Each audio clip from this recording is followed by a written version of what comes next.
Well, we are the Pleiadians, and we first wish to say that the idea of disclosure has been very misunderstood on planet Earth. Disclosure is not happening outside of you, it is not happening in your skies, it is happening within you. You are the technology through which every cosmic collective is contacted. And you are the ones who are determining how fast or slow your entire collective comes to realize this potential. Life is but a dream. Life is but a dream. Life is but a dream. Yeah. Peace and praise the sun, everyone. In this episode, we dive into channeling with Micheila Sheldan. Just a few quick notes. If you see me looking over in this direction, it's because I hadn't yet adjusted the camera and desktop position to where it is now. So I have a new camera, so you'll notice that there's a difference in the quality of the cameras for me. This is a brand new camera that I'm using. That was the old camera that I'm using. So this new camera is set up directly in front of me, and the other one was setting over here. So it was a lot. It was a lot going on. So also, it was my first time using Zoom, and I'm still trying to figure out how to get the full screen. Like if you look at my other episodes, there's it's like both of us side by side and it's full screen. I haven't quite figured out how to do that yet on Zoom. This is my very first time using Zoom to interview someone. I was using StreamYard in the past, but it seemed like it was a bit of trouble because when people were done talking, they had to stay after the meeting for an extended period of time so it could upload to the cloud.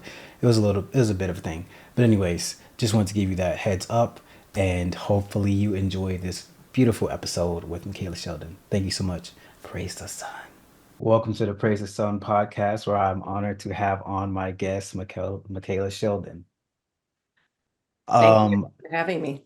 Yes, thank you for being here. I first came across you on Gaia, I believe, Oh, and immediately resonated. That was like I was actually some years ago. So there were my phase in which I was going through listening to different channelings. It was just like some people just I'm sure you've heard this before. Some people just they're like pulled magnetically to the things you say, to your message and everything. So it's honestly a dream come true to have you here. So thank you so much for no. your time. It's my pleasure. Awesome.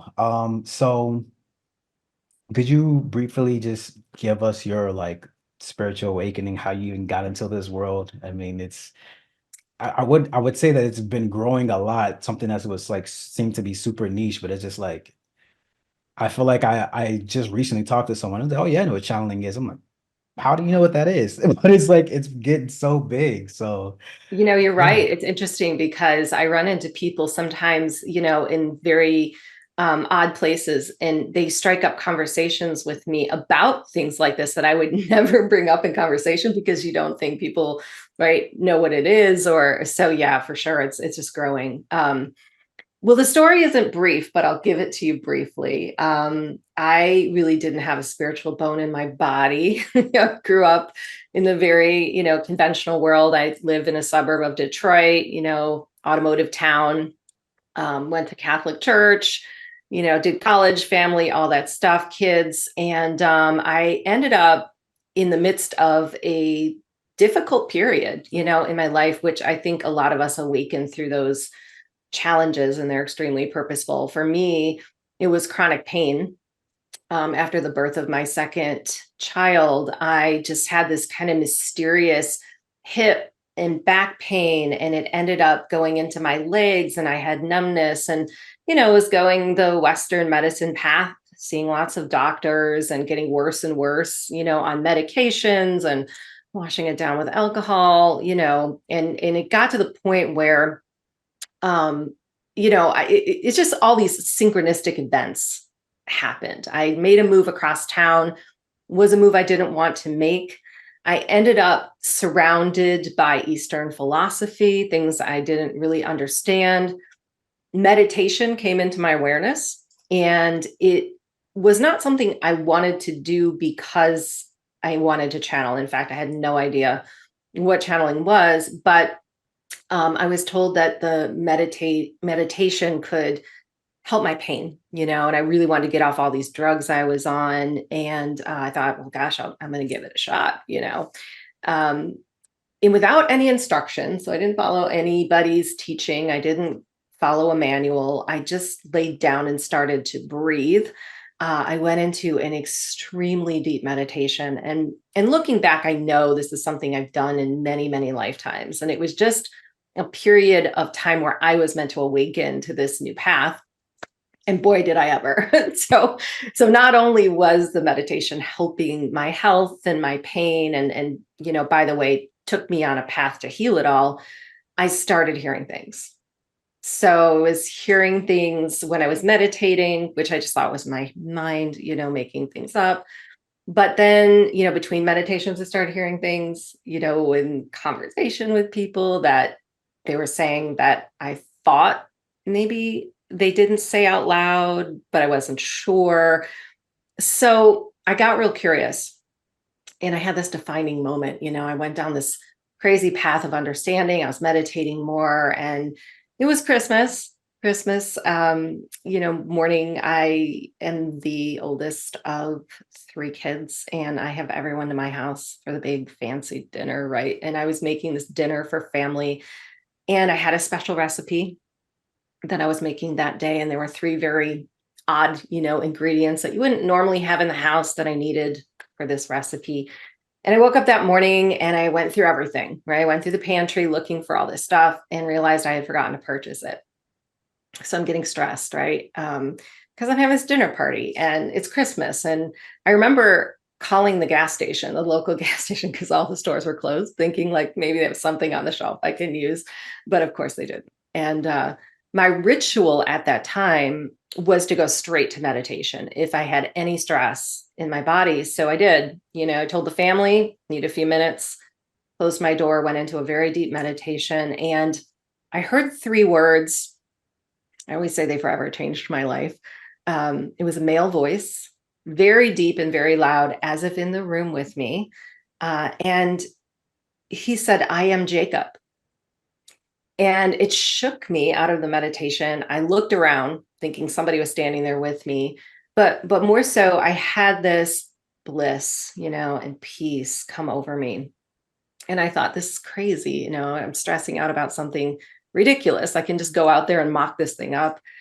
And I did, and I had a very nice Christmas day. But interestingly, I opened the pantry, and there on the shelf in a very neat row, right at eye level, were the three ingredients that I needed that I couldn't find, that I didn't buy. So at this point, I'm kind of dabbling in law of attraction. I understand what manifestation means. And I thought, wow, okay, either manifested something into my physical reality, or whoever this Jacob was trying to prove to me that he knew I was struggling. But I just shut it down. I couldn't deal with it. I didn't want to tell anybody. I just went about my life. But yeah, in the background, things were just bubbling and happening so fast that I couldn't deny it. And I started to research clairaudience, because to me that was a safe word. I didn't even really know what channeling was, but I started to channel in my closet, and I would hear things, and then I would write them down. Jacob was introducing me to others, beings that I didn't really believe in, like extraterrestrials, Pleiadians. I had to look up that word because I didn't even know what it meant, right? And then one day, things were just coming so fast. The messages were coming too fast to write them down.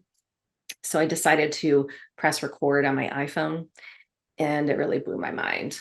When I listened back, I heard my voice change.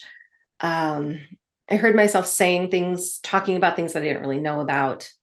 And I had to accept this path of channeling, that's what I was doing, but still had no bone in my body that wanted to go that direction or do it as I am now in the public. It took me a really long time, to come out of the closet, let's just say. Beautiful story. Thank you so much for sharing that. Um, so so the name that came to you was Jacob. Yes. And what was your immediate thought when you heard this name? Did you think of like, do I know a Jacob? Like in my life currently? Hmm. Or did it kind of automatically just feel like a soul resonance, like I know this name, Jacob? Well, there was definitely a soul resonance, and I felt it throughout my whole body. And like I say, I was in this state of bliss. And this state of bliss really lasted for a very long time. Um, and I never really tried to intellectualize it until later. So when I realized I could ask a question and get the answer, then I was like, well, who is Jacob? And as a matter of fact, guides were coming to me so quickly and messages were coming so quickly that I was kind of angry about it. I remember sitting down in my kitchen one day and just saying out loud, no one gets to talk to me until they tell me who they are. And from that point on, I always got a name. I understood who everyone was. But yes, I did ask who Jacob was, and it was a beautiful story. We had been together in a past life, a prominent past life, an ancient past life. He was a young boy, and he was lost, and I took him in and I fed him and I clothed him and cared for him. And he came back in this life as a guardian to awaken me to this path, but also as what I call a gatekeeper, that primary guide who very comfortably leads you down the path of others. And he did that actually for a very long time until one day he came in and said his work with me was done. And I was disappointed and surprised. And I do call on him and hear from him from time to time, but at that period of my life, he was just a very prominent influence, I would say, in my spiritual evolution. Wonderful. Thank you for that. So a lot of viewers will be hearing this and be wondering how do you heal the physical pain that you're in. I know a lot of people, they would love to try the natural ways, if that is what you did, to like heal the body from chronic pains and things that they're having. Are you able to share with us how you were able to heal? Yeah, absolutely. Well, first I want to say that what I've learned is I don't think there is any one path of healing that matches any other because we're all unique manifestations of consciousness. And I actually have learned that we do plan these things as much as we don't, want to accept that. I don't think we plan to suffer so much as we plan these periods of, deep immersion in the human condition. And that's what it was for me. But as I was meditating and I was channeling, the world got pretty magical. Um, there wasn't one thing that I did to heal, nor was there this profound message from my guides that said, you must do this. I was just running into the right people. I was, the books were falling into my hands. I changed my entire diet. I think I was becoming so open to the idea that I could heal that literally the path was just leading me as opposed to me having to control it. So when I look back on that period of my life, I did so many things. I completely changed my lifestyle. I, went on a rampage in my kitchen and threw out all the toxic food. I did so many things that I can't credit anyone. But on the other side of it, I'm a completely different person. And I think that's what these physical challenges are all about. They're calling us to knowledge and they're calling us to make changes and upgrades, I think, that we never would have considered, making had the problem not arisen. And actually, I think the pain was a catalyst to me stepping into a completely different life because the person that I was before that was in pain is when I look at that person, it's like I lived a completely different life in one timeline, so I really shifted dimension and it went beyond the physical body, to be honest. My entire life collapsed. and I'm sure your viewers out there who go through these things can relate to the idea of this just entire, right, dismantling of your previous life when you go through these profound awakenings. Because um I was in a marriage at the time, and wonderful man, just couldn't have walked this path with me, and I already knew there were problems, and that had to fall apart. A lot of friendships that I had, people who couldn't understand the path that I was on, weren't necessarily able to go with me either. And the beauty of that is an entire new family blossomed, for me, groups of people, friends, confidants, those who encouraged me to go this direction. Those people were being pulled in while the rest of it was disintegrating. And it wasn't easy. I don't want to make it sound like it was just this, wonderful, perfect, always comfortable, path. But I feel like the universe always supports you exactly where you are. And so I had to make some tough decisions. And when I made those tough decisions, I always, I don't want to say I got rewarded, but I found on the other side that it was always worth it for me to take the risk or to follow my truth, or to make the change. Even if people around me didn't agree with it, something wonderful came from that decision. And so that's what I think healing's really all about, is we have to follow, the intuition, the gut, the path, the guidance, and the mystery, and all that stuff that shows up in the field around us, which I think is hard for humanity to see sometimes, with all of the density that we carry, and the way we've been taught, the way we've grown up. So that's what's happening. I think, we were talking about how people on the planet are having these conversations. I think we're coming into this period where we're releasing the density and coming into this um, phase of transparency and working with more light. And uh, being conscious isn't comfortable in a world where it's not accepted. But you have to be willing to go into the discomfort to really find the bliss or the peace. And that's what Yes. happened to me. Yeah.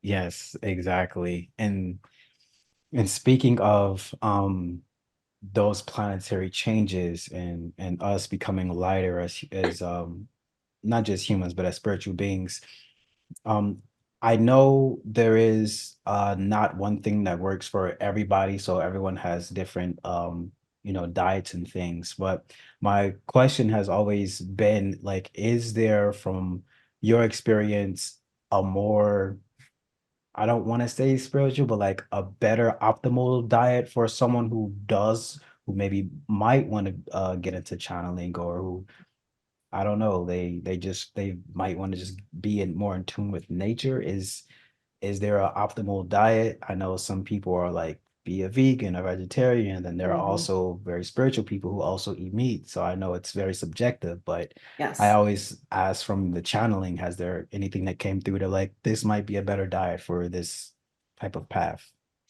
Well, the general message is purity. So what you're going for, to become, connected to a higher power, is you see everything as energy. And so unfortunately, we live in a very toxic world, and we have to look at the toxicity as a density. And as a matter of fact, it's a part of the story I didn't tell. When I made this move across town, there were a lot of things that were going on, but one of the interesting parts was I moved to a house that had a reverse osmosis filter that was taking the fluoride out of the water. Now, I had no idea that fluoride was such a heavy toxin, or that it would calcify the pineal gland or prevent me from this kind of connection.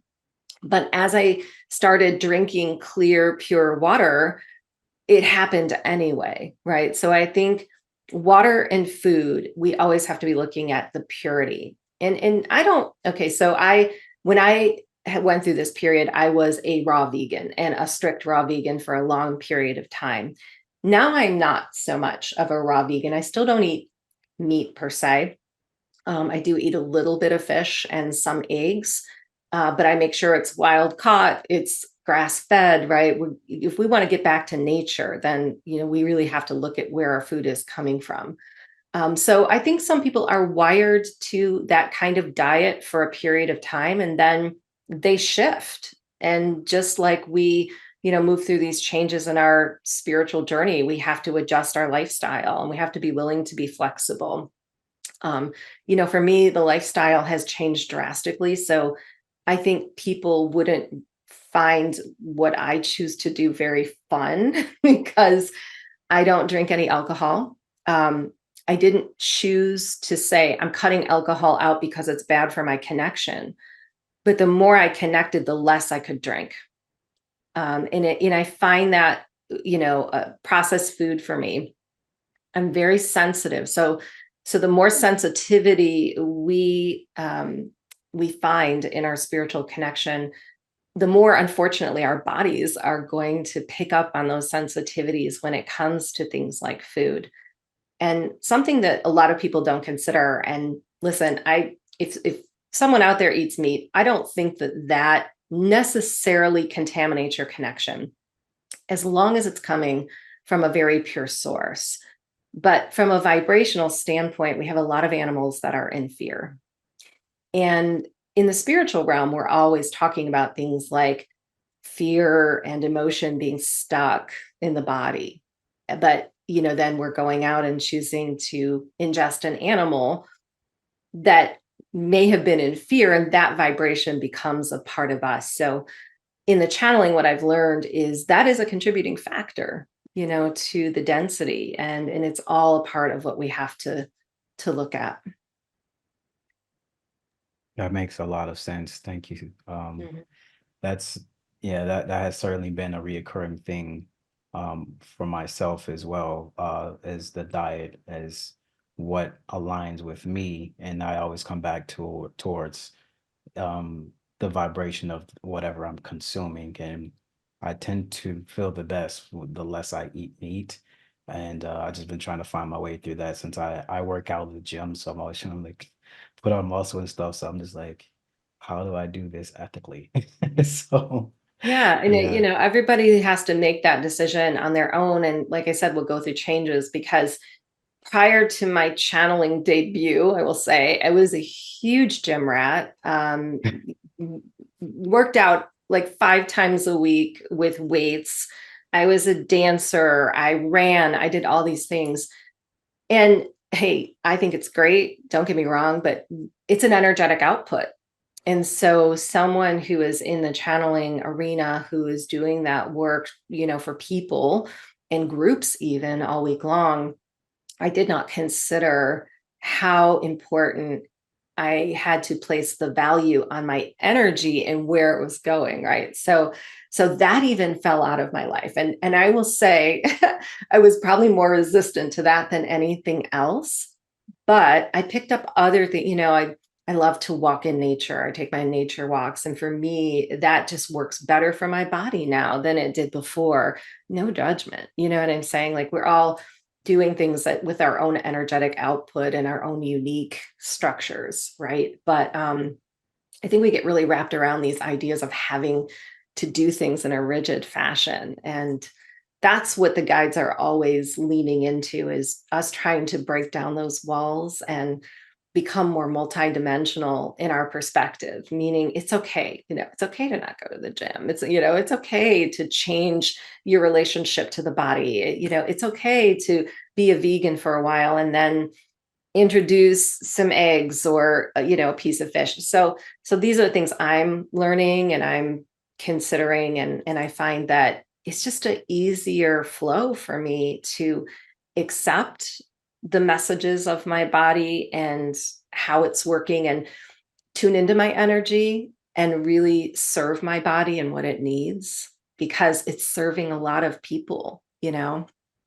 And we're walking into this period of great purpose. And so what I find is everything that I'm doing has a great purpose behind it that is somehow tied together to what I'm doing in the world.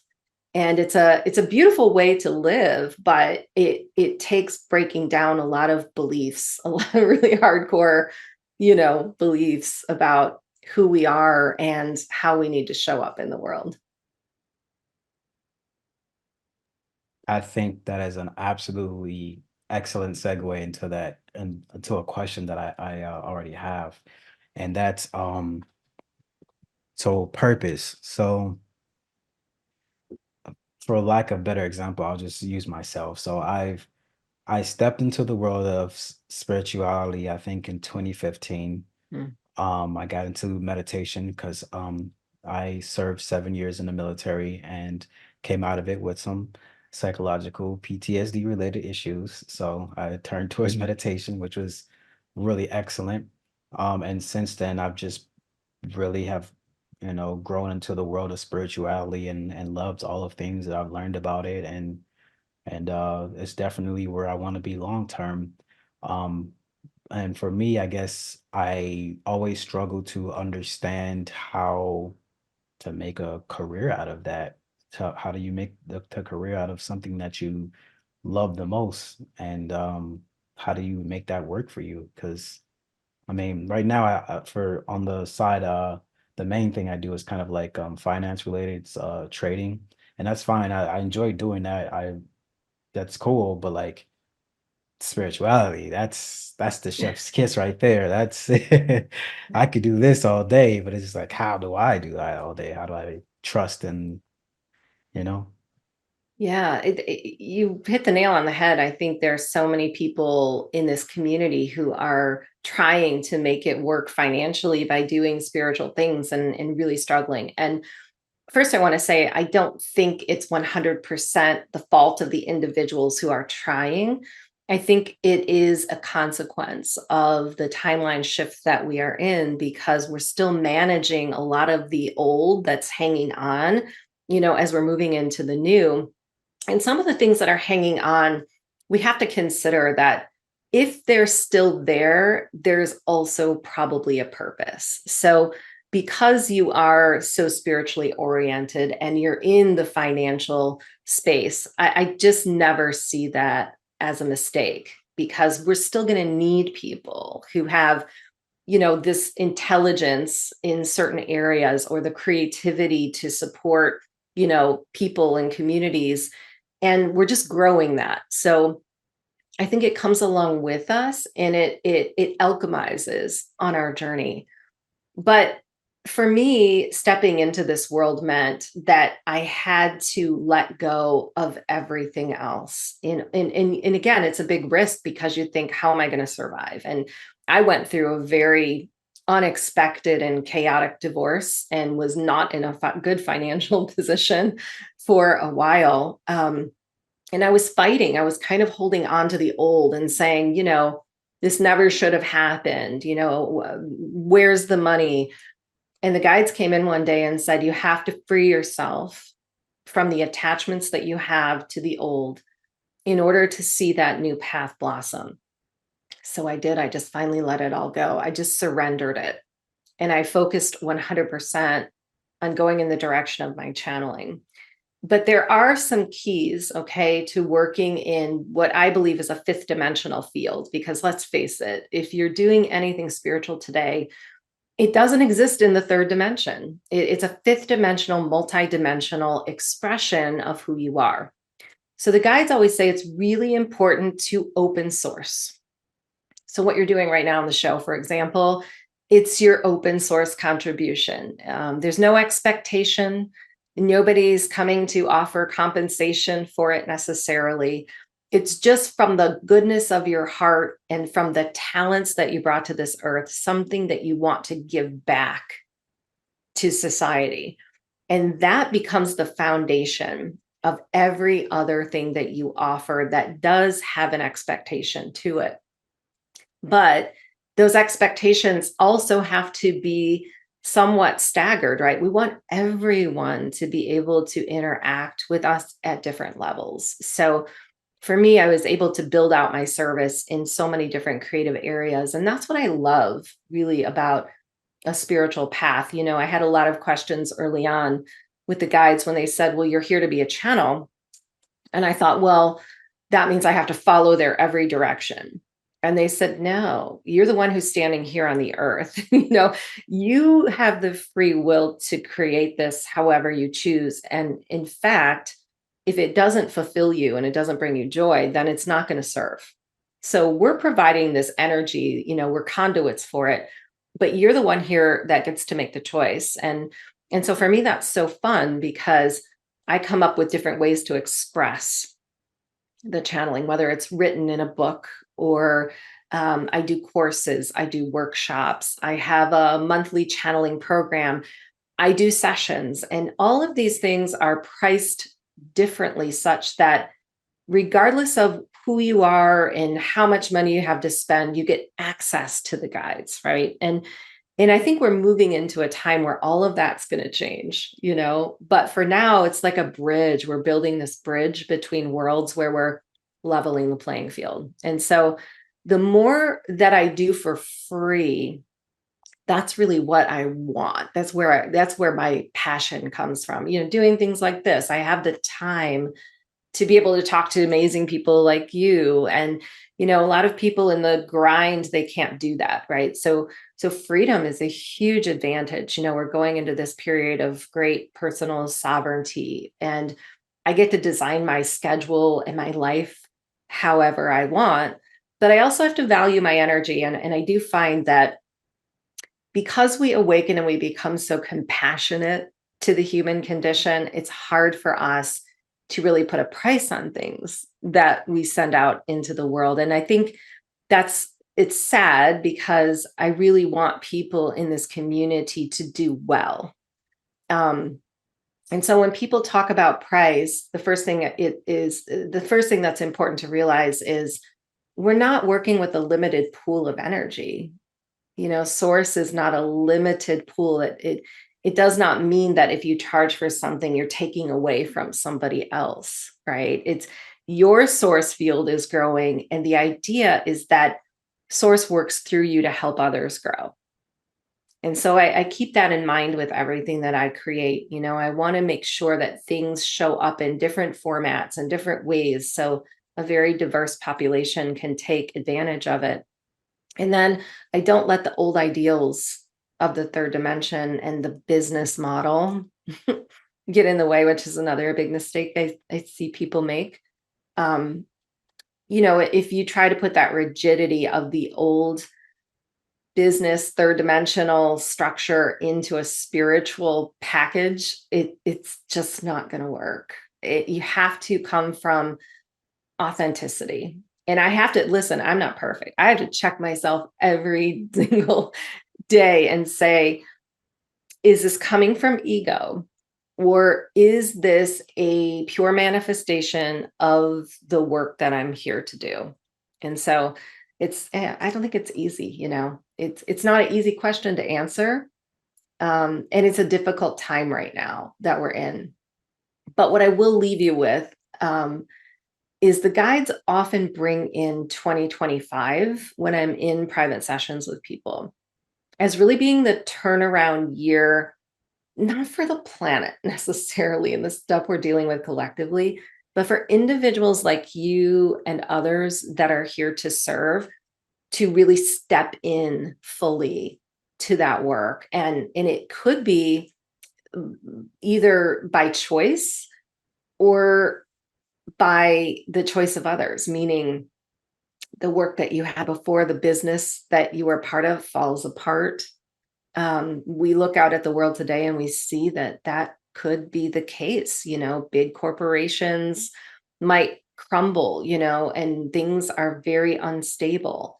It's scary, but it may just be the catalyst that launches you into, that spiritual work. So I think that is going to happen. I think that's what we'll see in year 2025 is more and more people like you and others who are in this field coming into prominent positions in society with a more obvious business model that works and also sources what is needed.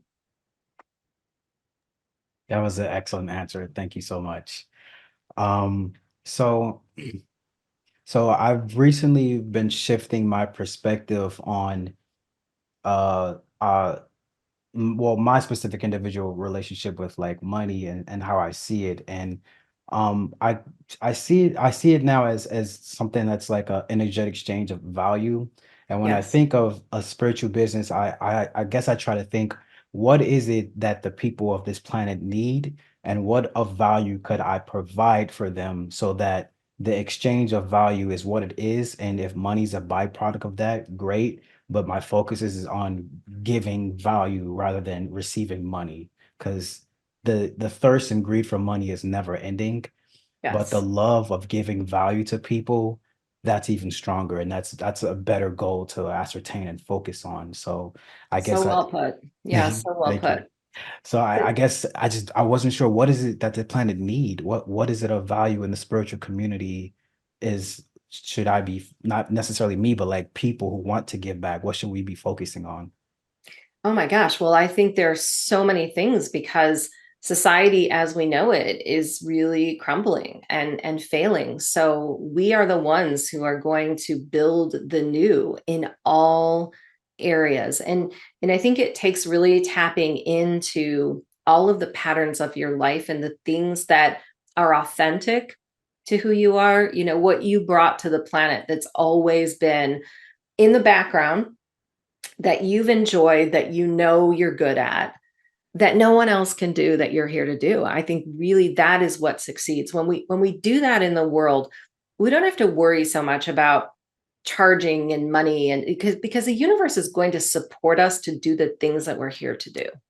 And I think that's the big problem, is a lot of people in the spiritual community are on the wrong path. They will look at others and say, I want to do that, as opposed to looking within themselves to say, what am I here to do? And I think that's where we see so many people that are failing. And that's really just carrying some of that old programming from the third dimension with us, where we learned in school we had to pick a career, and we had to go that path and we'd make a certain amount of money. It's just pushing up against a brick wall that never really moves. So for me, it's listen, I had someone tell me, a client tell me the other day, and it was just such a beautiful affirmation that she said, "You're just so good at this." And there's a part of me, my ego wants to say, "I know," but what I know is that I could never teach anyone to do what I do. It just came through me in such a spontaneous way that I feel I was prepared for it in other lifetimes. And I know without a doubt, it's always going to show up. It's always going to happen. I still get a little nervous sometimes, but it's just a common and constant thread now that I rely on. And I think everyone has something like that. And so that's where the value comes from. It's really contributing to the collective in a way that was always meant to be.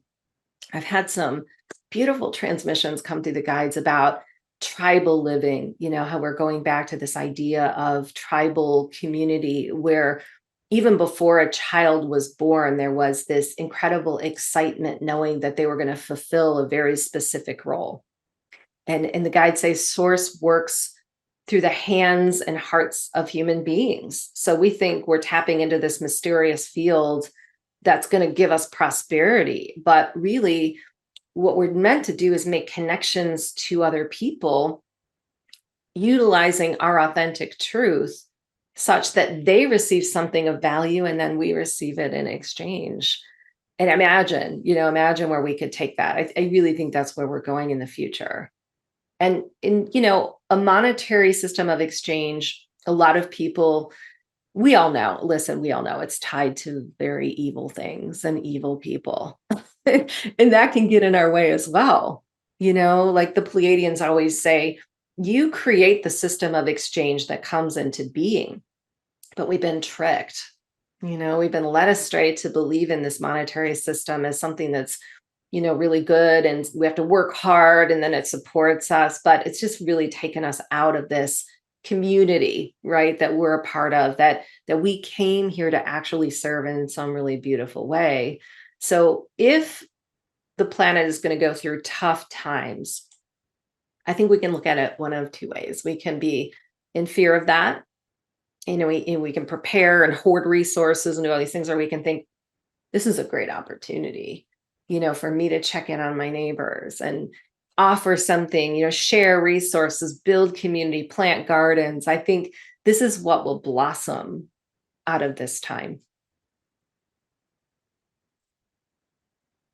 Thank you for that.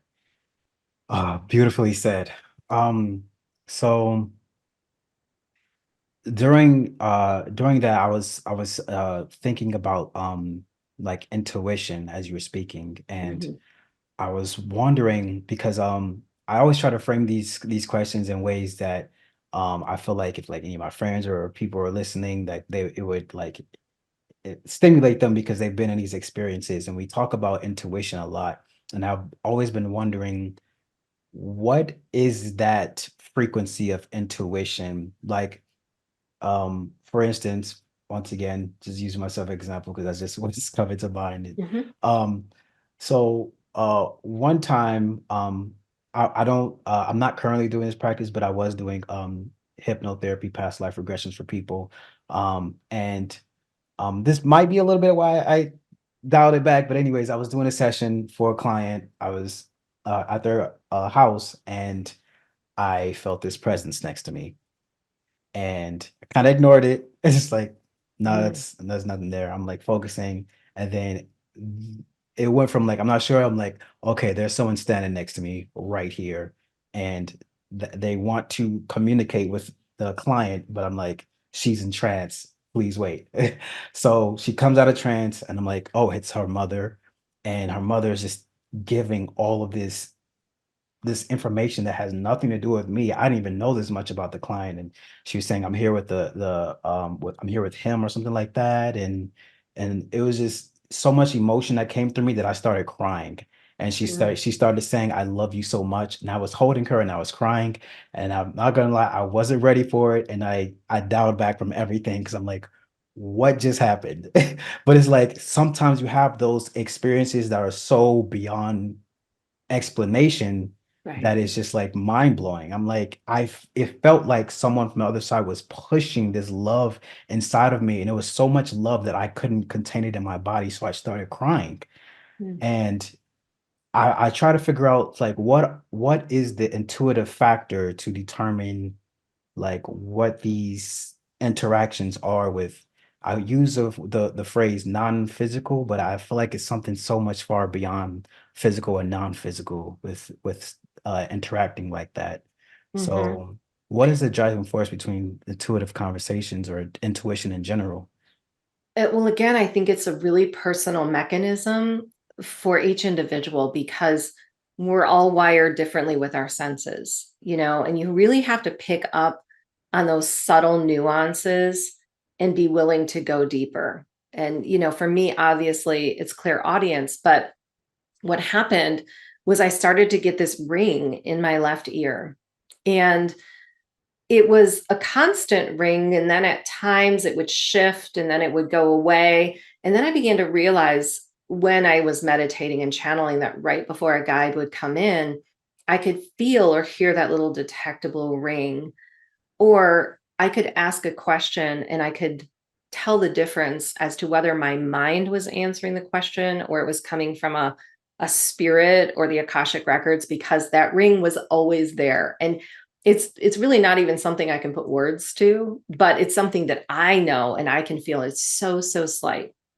And then from there, I realized my body would buzz a little bit, and there was spirit in the room, or a message was coming in, or guide wanted to talk to me.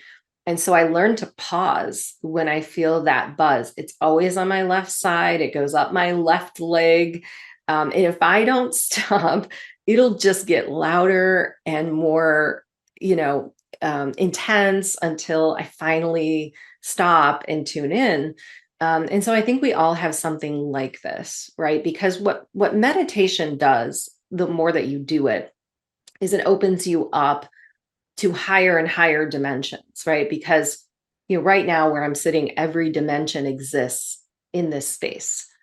But I'm only perceiving, and you and I are only perceiving a very small fraction of what's here.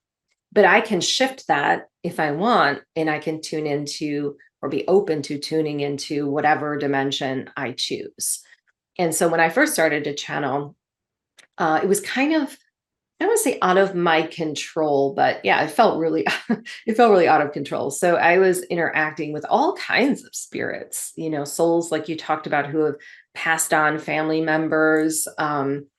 Is one point I went to a hospital and walked out with a spirit attachment, and I just really learned the subtle differences and feelings between these different connections as well, which helped me to better discern what, and really direct, because I think channeling and any intuitive connection can be directed by you if you tune into how to do that. And really, it's intention. I just believe it is all intention, because I didn't know what I was doing, and I was just making requests because I was so mad and uncomfortable. Like no one gets to talk to me till they tell me a name, and then all of a sudden I'm hearing names constantly. So if I could go back in time, I'd do it a little nicer, maybe, the guys who are here. But I think it is that simple. And I work with a lot of kids actually who their parents might bring them to me in a mentorship role because they're having these experiences, but their parents don't really have any background with it. And that's what we do. We play detective. We go in and we first find out what are the bells and whistles and buzzles within you, right? That cause these things to happen. And then let's just get really curious and ask questions. And I had a young boy actually not too long ago that I was working with, and he's autistic, brilliant, loving, just here to change the world. And he had been connecting with some beings on a ship for a very long time, but he's not very communicative, and his mother didn't know who these beings were. And so we just decided to go up and visit the ship and find out. And sure enough, he asked the question, got the name. He said, Ashtar Command. Mom was standing there, was like, he wouldn't even know who that is. He doesn't know who that is. So, and that's the kind of miracle things that can happen. But again, I think you also have to believe. That's the hardest part, because if you don't believe, then you're going to lose it. I see so many people who have these profound connections with spirit, and then they either get scared or they doubt themselves, and then it just kind of fizzles out or fades away. And it's not because the guides aren't there or the access isn't there. It's because we don't have the confidence in ourselves to really, take those messages and believe in them. And, you asked a minute ago about business. I'm going to add in this little, I think we have to do the things that we're here to do before we see the validation of them, which is crazy, right? Who would do that? But we're doing things right now in the world that nobody has done before. Some of my clients who come to me who are here to do amazing things, we could Google them and there's nothing there. This is a new thing that they're here to do, a new modality, something they brought from Atlantis or Arcturus.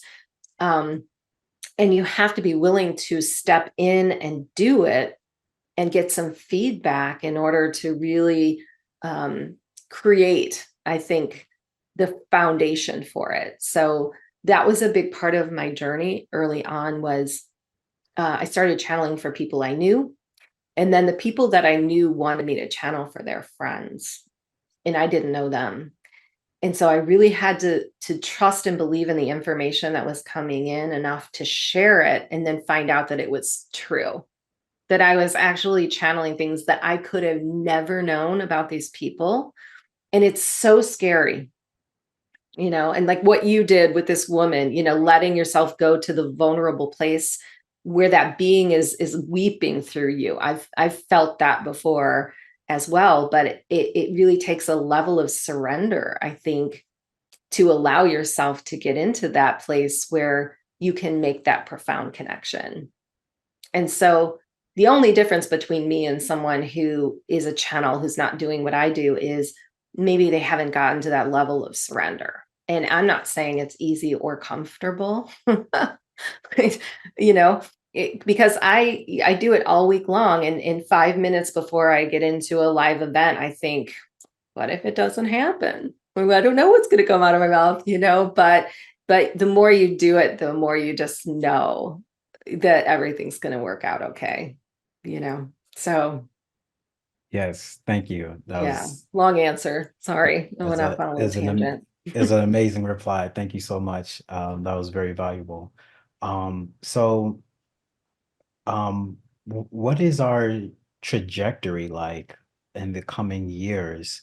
I was just interviewing Stephen Shorts, and he works with remote viewers, Mhm. and they were remote viewing the future, and he was just saying like how is it 2050 or somewhere in that direction, like the geography of our planet changes, Mm, and something about like Florida being more underwater, the coast of the West Coast being more having water issues, Nevada having really dried up and they're having water issues.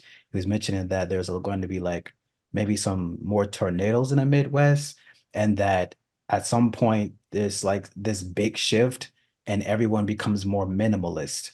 So we kind of go back to just like a more minimalistic lifestyle of not so involved in technology and stuff. And have you heard or like seen some type of trajectory where there's like a monumental shift in our path? And yeah. Well, here's the thing. Everyone's working with different modalities and techniques and guides. And my guides would be quick to say that they cannot make a prediction about the future. They can make a vibrational determination about potentials that we have and the strongest potentials that we have right now. But because we're vibrational beings, those can change in a moment's notice. So they don't often bring in very specific um, details like that. However, I can say by working with the many children that I've worked with who have visions about things like this, I do believe that the weather for sure is going to change across the continent, where areas that are typically very tropical might be colder and vice versa. And that's been a common message amongst the children. There's going to be a big shift in global temperature and climate, right? But they also say they lean towards community. So I was talking a moment ago about tribal, community coming back. And I think by necessity, we're going to find ourselves building new community. And we haven't really taken it out to 2050, but they take it out more to 2030 to say there's going to be a grand reorganization of human beings. And it's really because as we awaken, we are activating new DNA strands and we're calling back our cosmic families. So people, it's not to say we have one, I think we have prominent contracts, let's say, with certain cosmic families. And there may be groups of Atlanteans who will find themselves together, who are going to create benevolent technologies like they had back then that raise the vibration of the planet, or using various crystals and elements and things like this. And then we might have other communities that form that have more of a Pleiadian background, who start holistic healing centers based around, emotional intelligence and, gaining strength in those areas. So I see more so that being the case. I do believe that the transition we're walking is not an easy one by any means, but I don't think that we have to suffer as a collective. My guides have always talked about the timeline split, which I'm sure you've heard other channels, perhaps they talk about it a bit differently, where we're experiencing this division, this obvious division on planet Earth today, where people are existing in a more third dimensional to fifth dimensional experience. And what's happening in the third dimension, the guides call it the old grid. It's a grid system. is that it's becoming more and more restrictive. So it's going to get harder and harder to live in the old way. And people are just going to have to jump out and create the new way. And that's what we're really in resistance of right now, where, people are still putting their faith in government and leaders and saviors, and we're the only ones who are going to save ourselves. So it is going to take some ingenuity and some creativity and some risk for us to move out of those old systems and be willing to create new ones, or not at all. Some systems are completely going to fail and end. Like, guys, talk about healthcare. The healthcare model is corrupt. It's not serving us. And so that's going to shatter and splinter, and it's going to be hard for people, but we're really not meant to walk that path anymore because it's not a healing path. It's the same thing with the monetary system. That's really our first hurdle, or our next hurdle, I might say. As we walk through the next several years, I think our attention will be drawn to the monetary system, changes and failures in the monetary system. We already see new structures, blockchain, right? Free and sovereign currencies that are coming into the world. And I don't believe that those are by any means the end result of what we're going to be working with. I think they're a bridge, for us. But yeah, these are the messages the guides are typically bringing in about that scenario. Yeah, thank you so much. That's definitely something that's very consistently on my mind as a, participant in the economy. I'm just like, so when's that new system coming? You know, because I do think probably the worst part of how this whole thing work is the healthcare. It doesn't make sense to have a healthcare system that's priority is profits. That Yes. that's that's the polar opposite of what your incentive should be. It should be health. You're healthcare, so you should be focusing on giving help. But I understand how, it's corrupt and Yeah. it's I mean, really, like, going back, and I don't want to spend too much time talking about what we've just discussed, but you asked about moving forward in a spiritual business. And I think that those are some of the things that can actually hold us back. We need healthcare, so we stay in the corporate world. And, I'm just going to divulge that I let go of healthcare. I do not buy it for myself.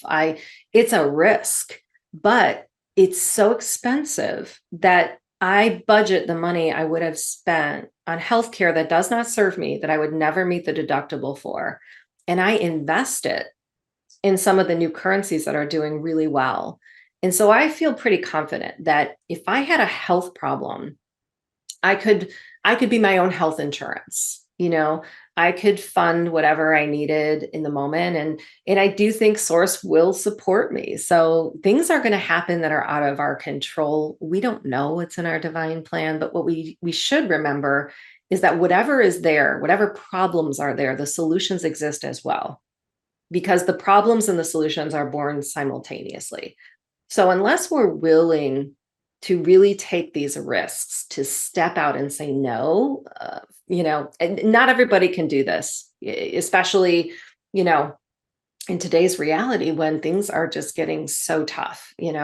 We all have to evaluate, where can we unwind ourselves from the old system, and even doing it in the smallest ways, I think, can provide the greatest benefit. But what we're really striving for here is freedom, and ultimately those things squelch our freedom. They hold us back. And that's what holds us back in succeeding in a spiritual business. We think we have to rely on all these old things, but they just steal our energy. They take our money.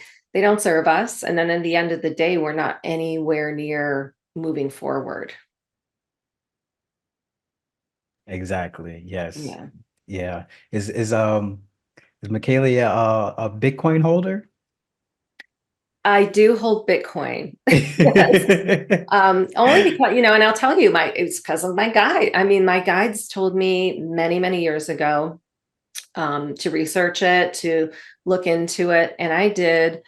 And I invested in my first Bitcoin um, because I wanted to support the movement. You know, I just thought, wow, this, you know, this is moving in the direction I want to see. But then, you know, as the years went on, obviously, you know, it's become more and more. I think, you know, for me, it's a nice cushion of support in these uncertain times when, you know, I'm here in the United States and, you know, the dollar is so uncertain and the banks and all of that stuff, right? And we don't know what's going to happen. There are many cryptocurrencies out there that I don't believe in that are, you know, corrupt, but certainly Bitcoin is the one that my guides have supported and I'm behind. Yeah. Yeah, exactly. I Mhm. I buy some for my son. I don't ever sell the Bitcoin. I just keep accumulating because Yes. it seems to be the one that has the best fundamentals. So I've been in that whole world for 4 years now, and I've seen a lot of scams, and Bitcoin is not one of them. So I Yeah, support it. I support it as well. sure. Yeah. And Um, what's great about that is you become your own bank. You exactly, know, and so like for healthcare, I my own healthcare insurance. I can be the bank. I can, you know, loan someone Bitcoin. All those things. I mean, imagine the possibilities. I think, you know, yeah, it's going in the right direction. So exactly. I'm a fan. Me too. Yeah. Um, I have some questions for the guides if you're Okay. able to bring them in. Mhm. Yes, absolutely. Is there anyone particular we want to speak with, or we just want to be open to highest and best here? Highest and best. Okay. Highest and best. Okay. All right. We're ready. Wonderful. Thank you all so much for being here with us this afternoon. Um, uh, so I have a question about um I suppose the nature of existence, reality, is all things consciousness, like everything that I can gaze upon in my room. Is it all just consciousness? Well, you are consciousness, and all things that you gaze upon within your room are a manifestation of your consciousness. We are the Council of Light, and we want to explain this a bit further. It is not to say that the materials of your home or perhaps your furniture are not conscious, because ultimately, everything that has been created on planet Earth has within it the potential to become as conscious as it chooses. But in a material reality, you are the glue that holds or binds everything in your world to your own perception. And it is with this perception that it all changes as well.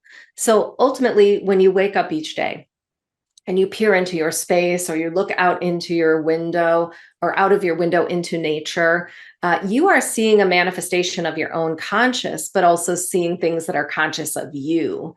There is interplay between these things of varying levels, but of course, dimensional difference. So we would explain that a rock or a crystal, for example, could be highly conscious as it has spent many, many lifetimes on planet Earth. But the bedpost that has been assembled from different materials may not necessarily hold consciousness in the same way. It exists in a dimension that its use is dependent upon you, meaning you are the consciousness that is finding purpose for it. So there are varying levels of consciousness. And of course, you're perceiving that on planet Earth today, where some humans are awakening in very profound ways to things that others would never believe. The same is true for everything in your peripheral. Everything is existent as consciousness, but choosing a bandwidth of that consciousness that either supports its further growth or somehow accentuates its purpose. Thank you. Beautiful explanation. So what are the differences between what's the difference between a dimension and a density? We are the Arcturian Collective. And we want to explain that dimension is merely a container. So, as you exist in any dimension, you have the potential to create to the limitations of that container. Now, each dimension exists in a higher vibration and a more expanded bandwidth of consciousness. It's not to say that any one dimension is worse than any other. However, what you create there is the determining factor in how you see the contrast. And we'll give you an example. In the third dimension, those that have chosen incarnations there are more interested in a material existence where the vibration is slowed down enough to interact with things at great detail.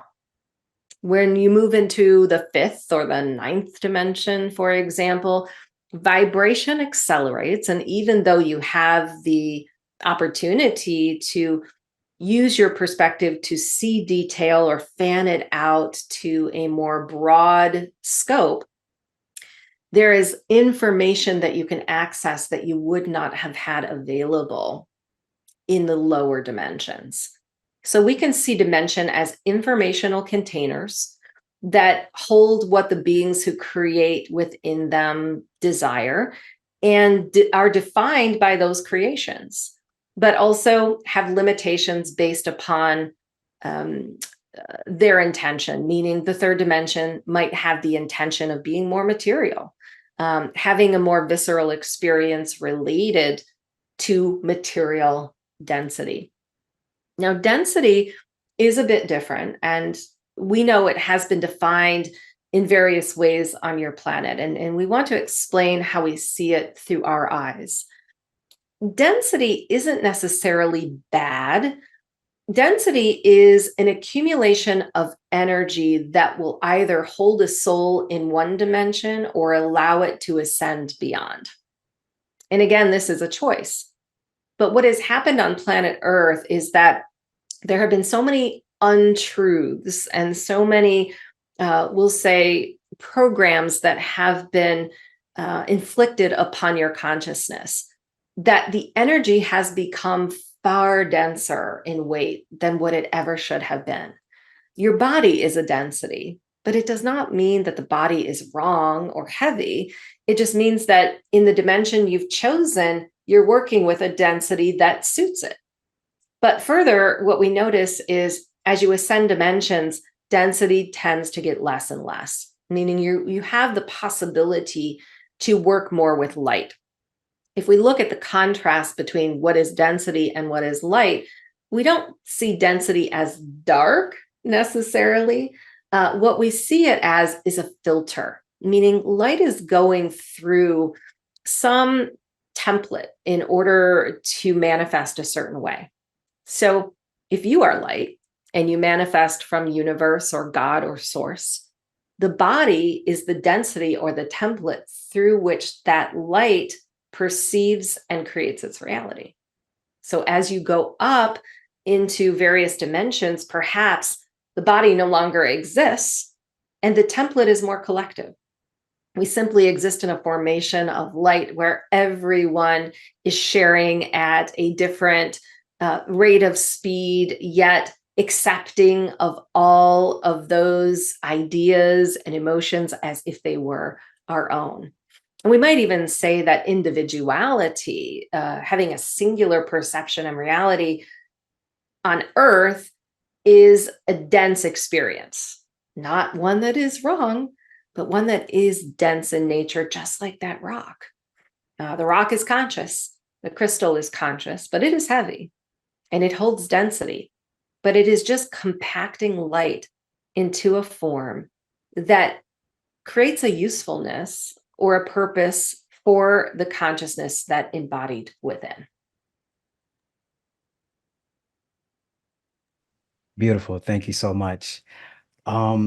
So there's been a lot of crafts and things like that in the sky, and there's been all these press conferences with blowers like David Grush and all these other people. So is this an authentic disclosure movement? What's the government's agenda and prioritization with having these, allowing these things to happen when they surely could prevent them? But there seems to be some type of allowance of it happening. So where are we on the disclosure path? Is the government actually being, trying to be open and honest? Do they have an agenda? Like, How can we use our discernment to trust what we see in front of us? Well, we are the Pleiadians. And we first wish to say that the idea of disclosure has been very misunderstood on planet Earth. Disclosure is not happening outside of you, it is not happening in your skies, it is happening within you. You are the technology through which every cosmic collective is contacted. And you are the ones who are determining how fast or slow your entire collective comes to realize this potential.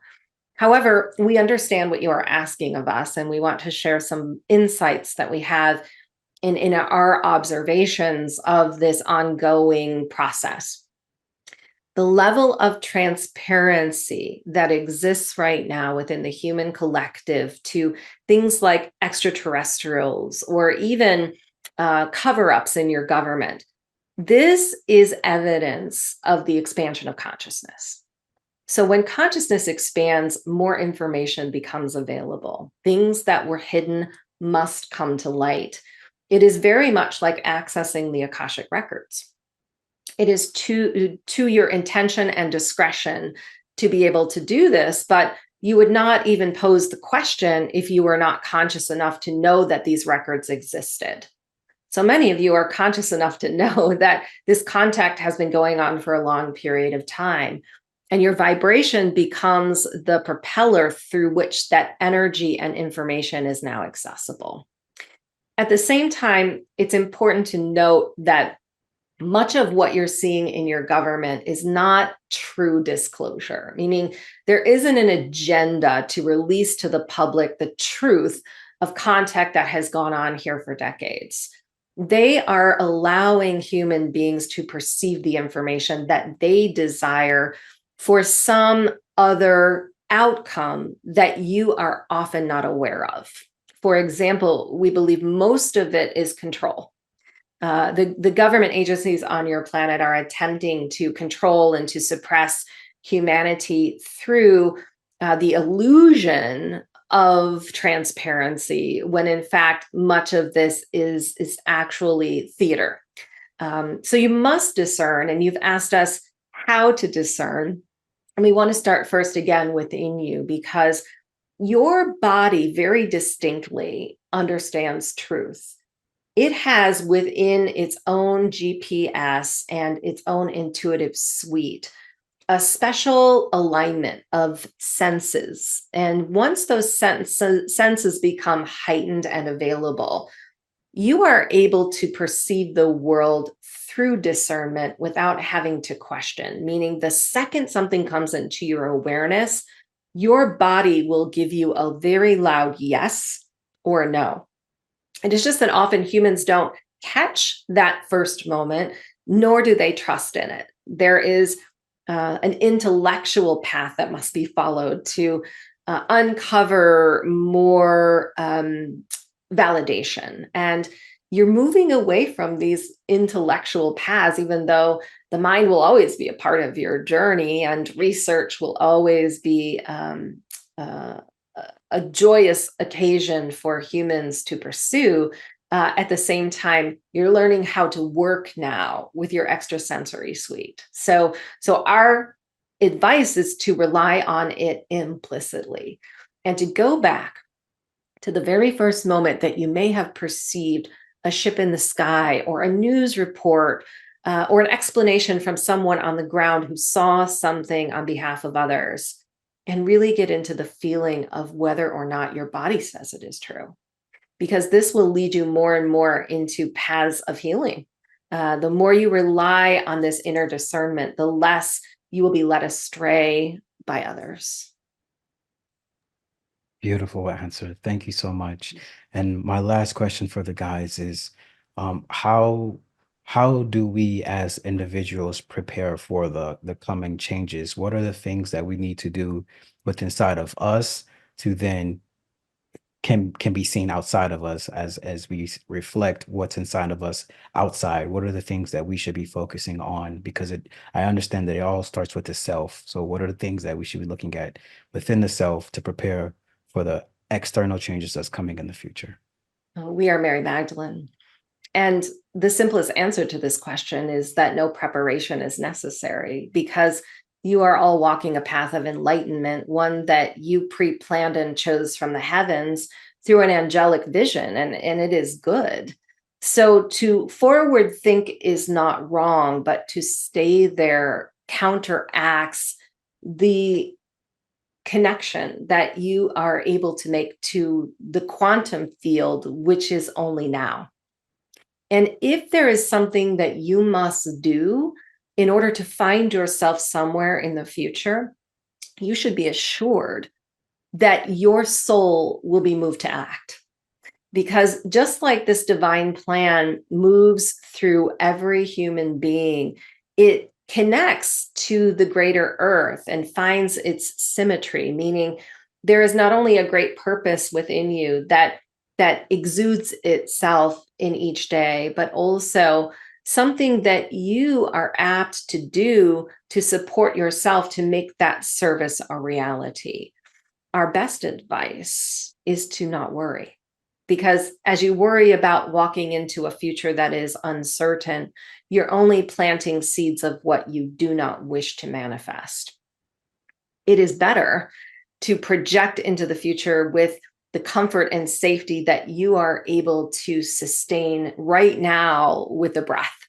So, in conclusion, our best advice is to use the breath to manifest the reality you desire by bringing you to peace and calm. Because where you are going in the new earth, it is um, a peace, an age of peace, an age of compassion.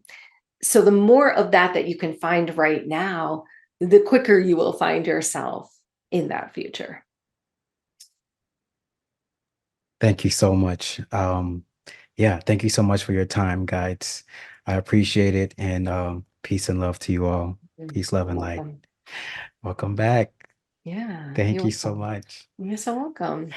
Um, wow. Yeah, I hope our viewers found a lot of that helpful, and I did my best to try to steer us in a self-development thing of looking internally and seeing what we need to work on and yeah, that was great.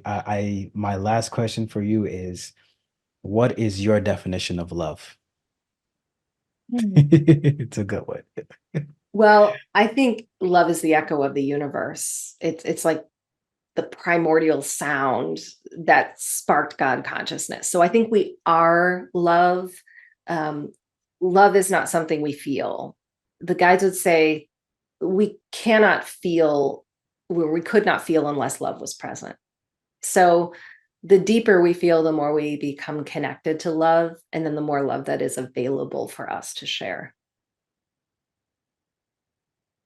Beautiful. Yeah, Thank you so much. I love it. Thank you're you. welcome.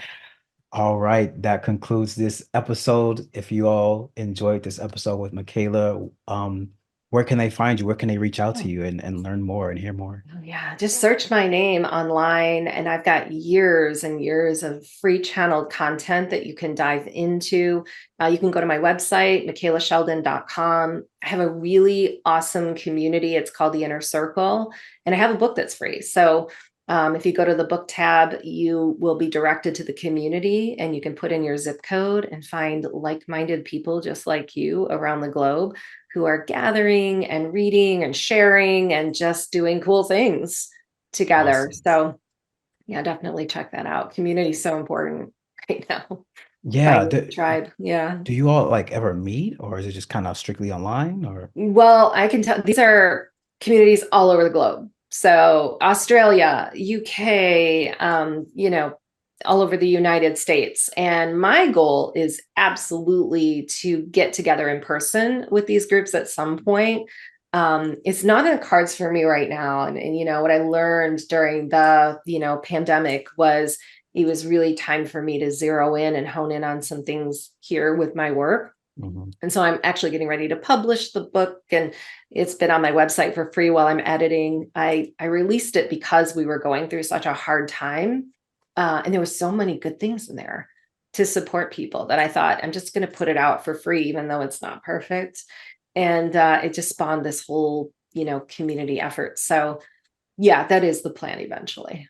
And if you're Awesome. here, I'm in Rochester Hills, Michigan. We do live events free here by donation if you can. And we'll be starting those back up hopefully this summer. So if you're in the area, definitely check that out. Awesome. Yeah, Thank you so much. you're All welcome. right. Yeah, so I'll put all of Michaela's information in the description box. Thank you so much for your time, Michaela, and to everyone watching, praise the sun. Have a good day. Thank you so much.